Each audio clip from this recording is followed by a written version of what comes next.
Welcome back, everyone.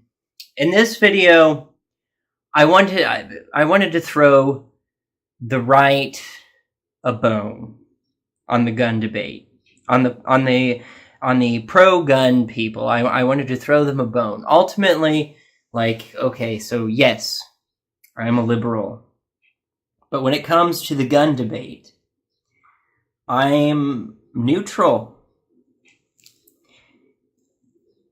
And the reason why is because, well, ultimately I'm unaffected. I see. Oh, hold on. Let me drip tip this. I'm into these drip tips now and doing these RDAs and doing my own coils. I love it.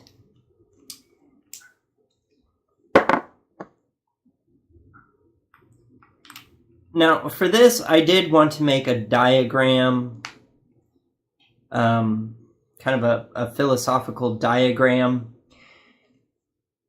Basically, so we have the negative outcome and a positive outcome of the reaction of an individual who goes and shoots a bunch of people up, right?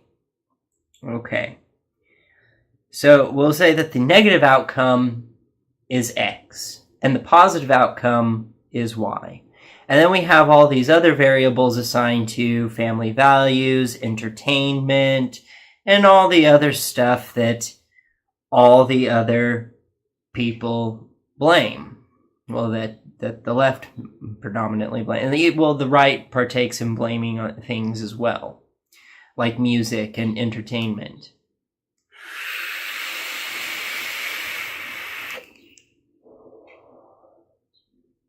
To which I appreciate C.R. Williams sticking up and saying, don't go scapegoating, because the gun rights activists don't appreciate being scapegoated themselves. And so it's unbecoming of them to scapegoat something like the goth subculture for violence. When really, if you looked into the goth subculture, it's not really about violence.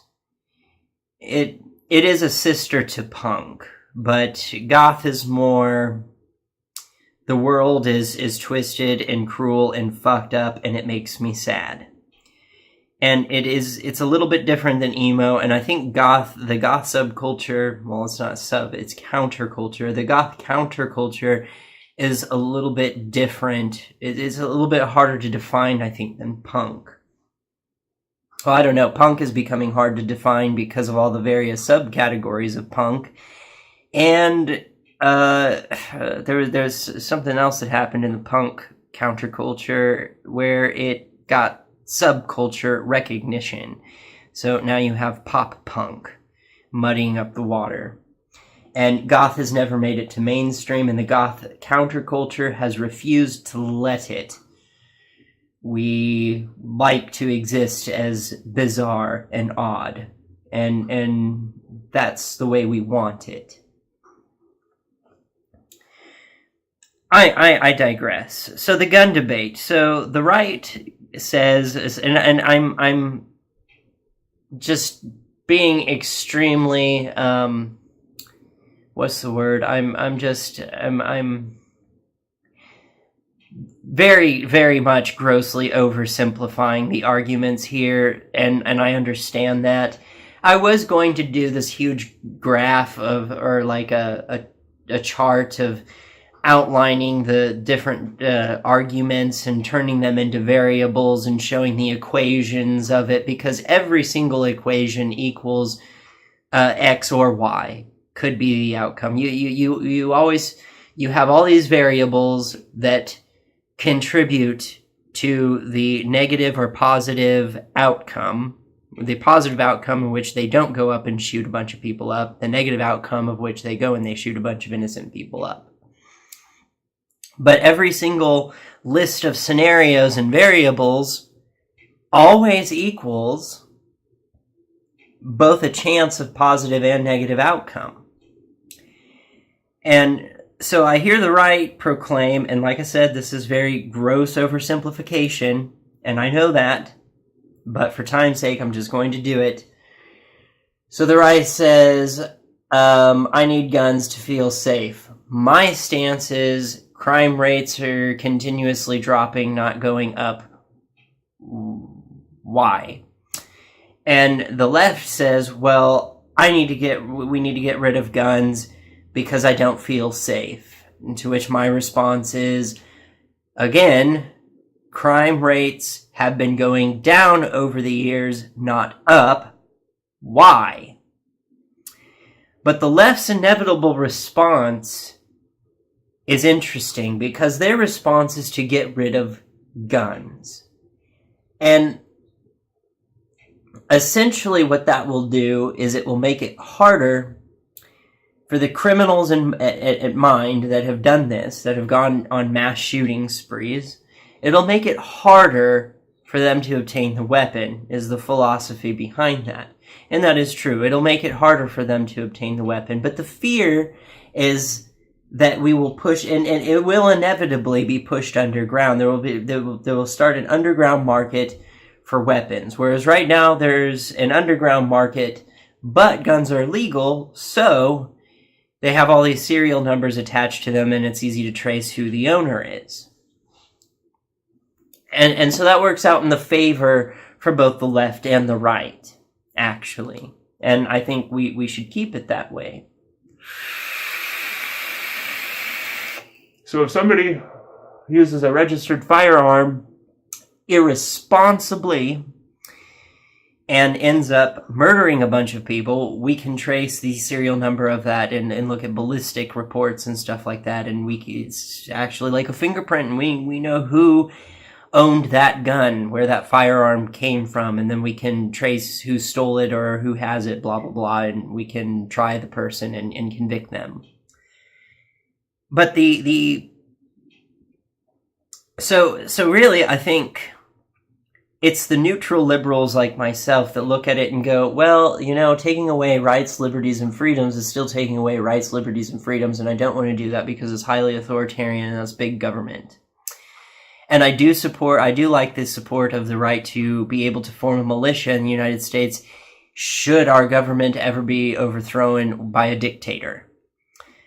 And going up against the government military would be we would just lose. But I understand the concept, I like the concept, and I think it's something that we should maintain the right to have. It ultimately makes the United States a country founded upon rebellion of authoritarianism. And that's a cool concept, is that we ought to be on the left and right scale anti-authoritarian, whether you're right-leaning or left-leaning, which, if you don't know, right-leaning is for independent or individual liberties and left-leaning is for communal liberties. So, but it seems that the left gets predominantly defined, and I'm coming from the left as far as what it really means. Social justice, political correctness was invented by communists. That is a Joseph Stalin idea to have social justice and political correctness. That is on the left, but upwards towards communal authoritarianism. And I think that that's something that has no place in a liberal democracy. But I think the left generally tends to be more anti-authoritarian than the right. Although I've seen a lot of anti-authoritarianism come from the right as well. So I'm very anti-authoritarian, if you couldn't tell. And I think that's indicative of countercultures like punks, hippies, goths, usually tend to be pro-individual expression, pro-freedoms, anti-authoritarianism, and that kind of thing. I don't know about the Nazi punks. That might be a different story. They might actually be for a certain level of authoritarianism. Or maybe they're against authoritarianism and they just don't want to see racial diversity, which is bizarre because our survival depends on diversity. It does. I'm not even joking about that. If you go into genetics and look at biology, diversity is survival.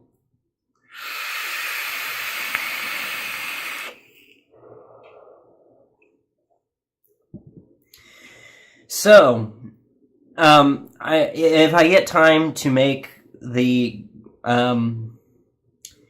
equation on a piece of paper, then I will include it as a screenshot in this video. But if I don't, I'm sorry. But the bone that I wanted to throw is I wanted to look at the aspect of the liberal mindset that says, well, I want to get rid of guns, which is a very authoritarian act. And they will often make the correlation to Australia, and it's like, do gun shootings still happen in Australia? Yes, because they get the guns on black market, and they commit a crime, which if you get the gun on a black market, you can't trace it because there's no, well, they got it on black market, so, you know, you can't trace that. You can't look at the serial number and go, well, who does this gun belong to, kind of thing. Which we can do in the United States. So it is a correlation, and some of them have ascribed it as a living example of what getting rid of guns will do. And so the right is saying, no, don't do that. And I hear you, because it is authoritarian to come in and say, no more guns, we're going to take your guns away. That is extremely authoritarian. And I hear you. I hear your plight. But I'm going to throw you a bone on that. And I've hinted at it before, but I'm really going to go into detail on it now. We're looking at the gun. Is the gun ultimately responsible for going and shooting up a crowd of people? No. And this has to do with something called intrinsic inversion. And if you don't know what intrinsic inversion is, look up a guy called Dan Dennett. Type in YouTube search, type in Dan Dennett, and type in intrinsic inversion, and he will explain it to you. But basically, we are saying that because guns are legal,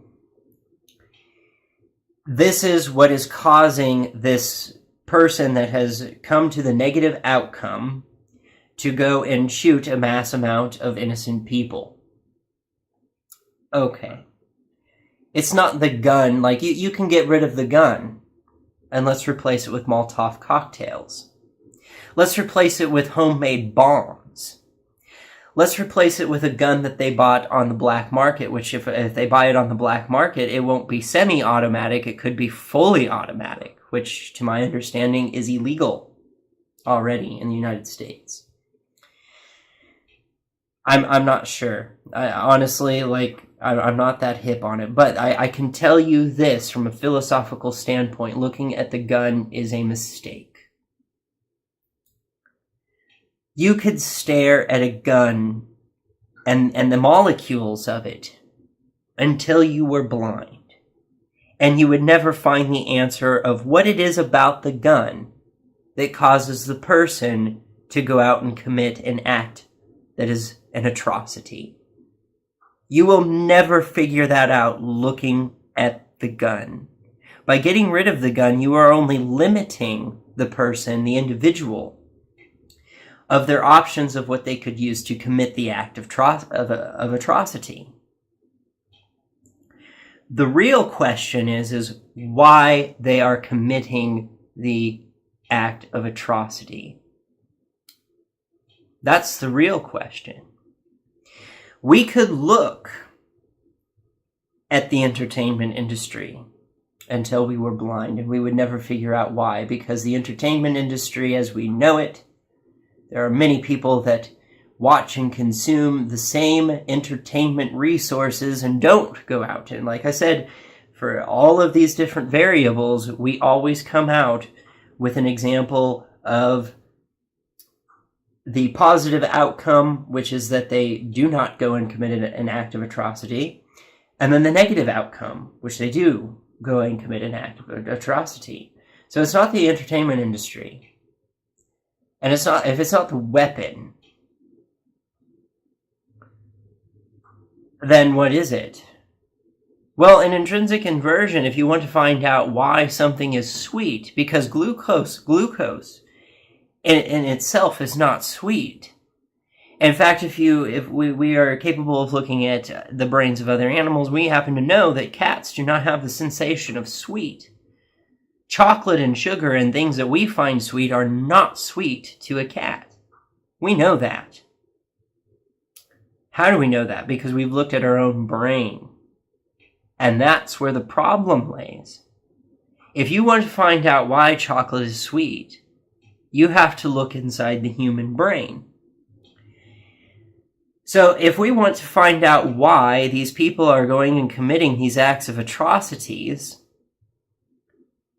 looking at the weapon is not going to do you much good, or why they choose the weapon of choice that they choose. If you want to know why they commit the act of atrocity that they do, you have to look inside the brain and find out the dysfunction there that causes them to disassociate themselves with the ability to empathize and sympathize with their victims. Now, that will come in a series of studies done by psychologists, biologists, possibly even geneticists, predominantly neurologists.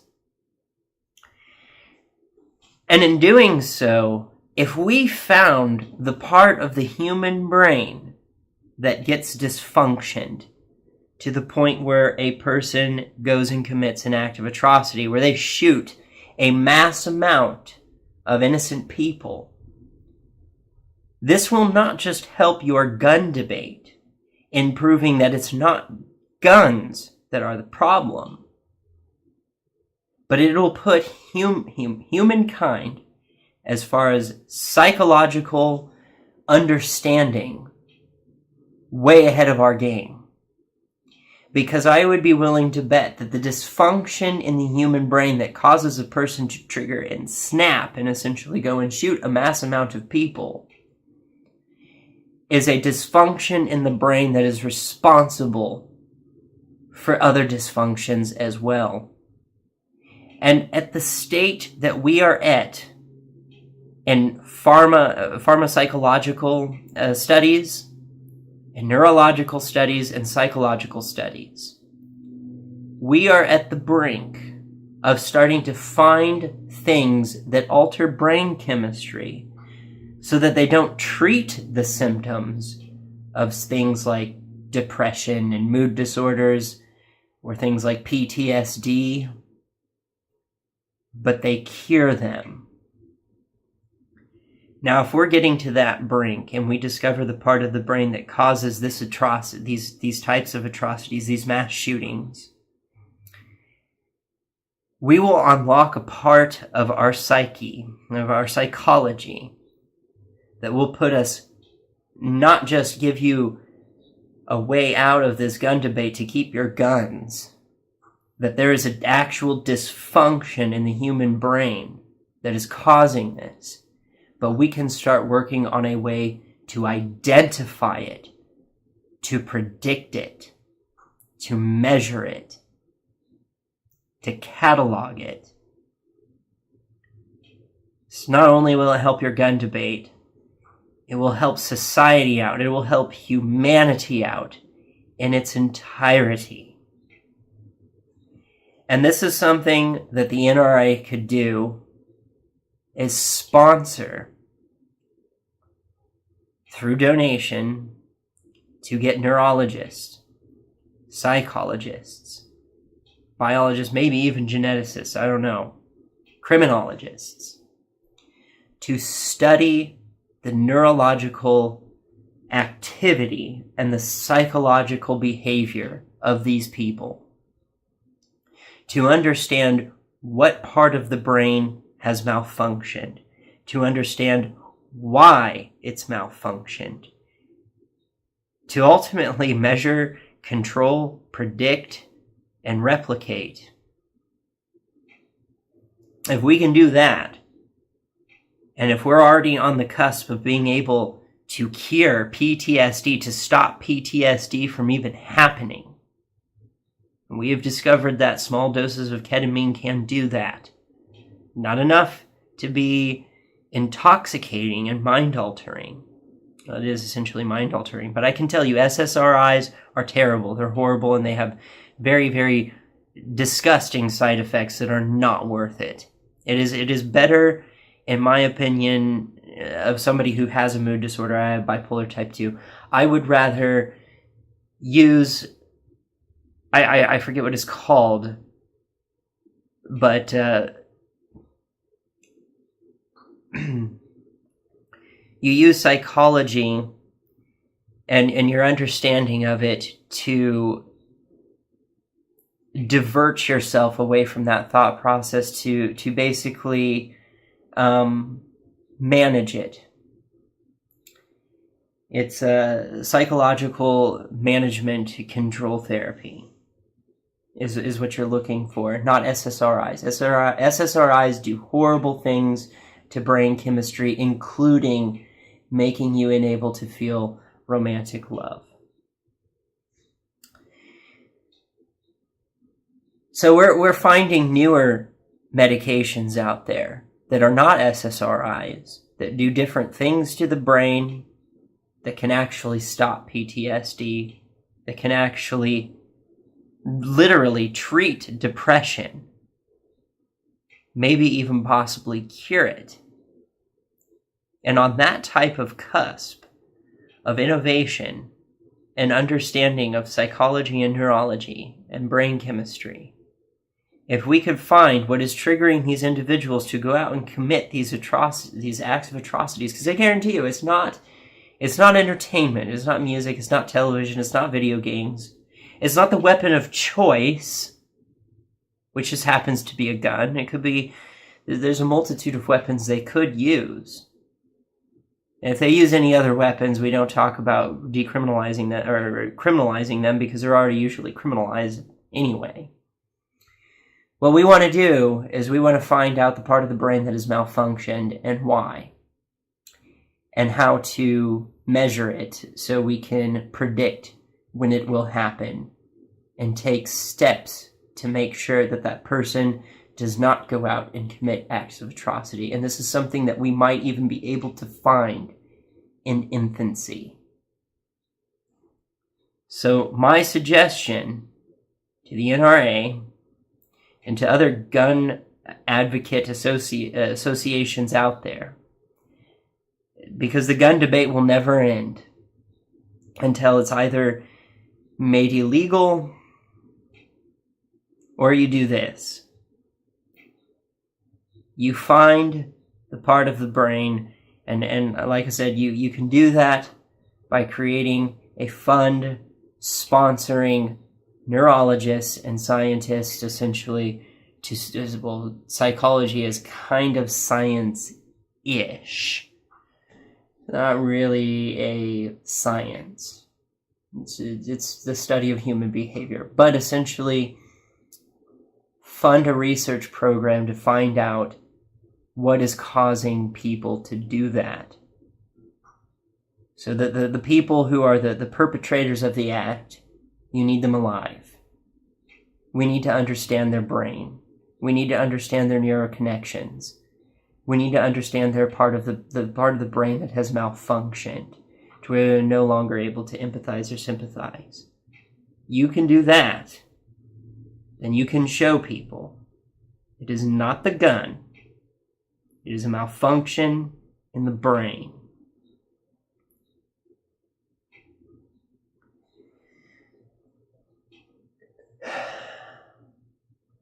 That is my advice. And maybe you don't like my advice, and maybe you don't want to do it. And it's something that not only the gun advocate group could use, and I can't emphasize this enough.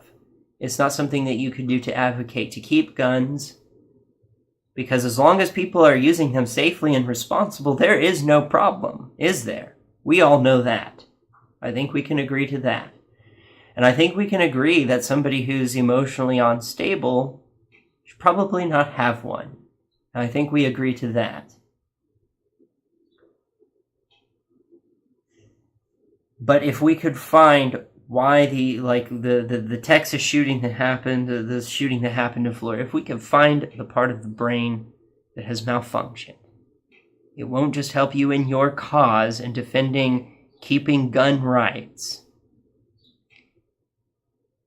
Humanity will really be ahead of its game in understanding human psychology and neurology. Really far ahead of its game. Think about it. Let me know what you think in the comments section below. Please, by all means, be no stranger. Do not hesitate. Tell me what you think. Even if you disagree, I'm not offended by people who disagree with me. But what I do expect is a rational argument, not stupid comments like, you suck. Most of the time I just ignore those comments. To me, that's just trolling. I don't even care. But I mean, like, if you philosophically and just fundamentally disagree with this, let me know why. Maybe this is something that is tried and not possible. Somebody I know, C.R. Williams, pointed out that the case group study is so small we wouldn't get very far. But it's not, that is true. It would be a small case group, but that's no reason to start. That's not a reason not to start. We should start this. We should get the ball rolling on this and find out why. The sooner we can find out why, the sooner this debate will be over. You can keep your guns, and we will be really ahead of our game. I don't think you understand the implications of finding such a dysfunction in the human psyche. But it truly is. It truly would be remarkable. Truly. It would be groundbreaking. A groundbreaking study, to be sure. But let me know what you think, whether you agree or disagree. Let me know what you think. In all honesty. And like, share, subscribe. Hit the bell button on any channel you're subscribed to. And with that, I'm out.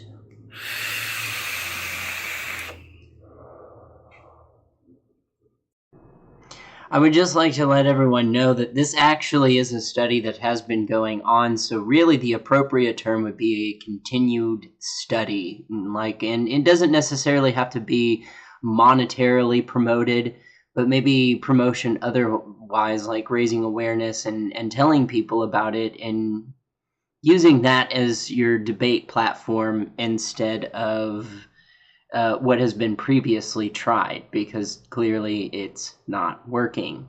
Another thing I would like to say is that I did not have time to get that paper made up with the variables in it, but please check the description, because I do have a documentary linked, as well as Dan Dennett. I have a couple documentaries about psychology, about criminology, and I also have, it's a very short thing by Dan Dennett explaining what intrinsic inversion is.